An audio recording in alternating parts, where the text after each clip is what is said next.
How much were you making per cent per mile when you started? 18 cents a mile. Woo!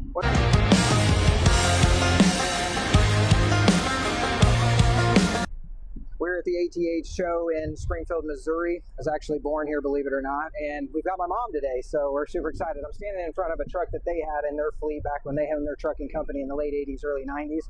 So let's bring her on and ask her a few questions. Hi, Mom.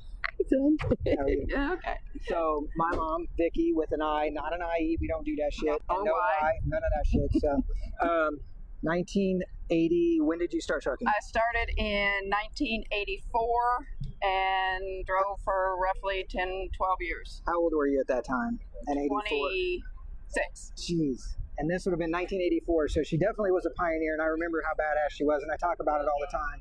And you guys have seen me talk about her.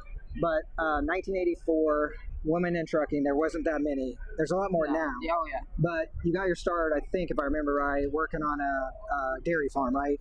I worked on dairy, but that really didn't have anything to do with that. I decided that I had 2 kids to support, and I needed to find a job that paid better. And at that time, women's jobs did not, even if you were doing the same job as a man, you didn't get paid the same. Still don't today. What are you talking about?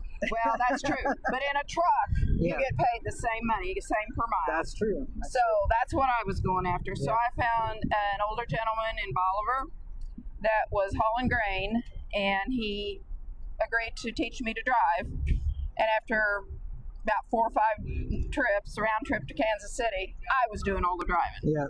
And it was a 13 speed, which was interesting learning curve. Yeah. But yeah, I did that for it's from September to December 14th, where I got hired on to Missouri Motor Freight in Humansville, Missouri, very small company.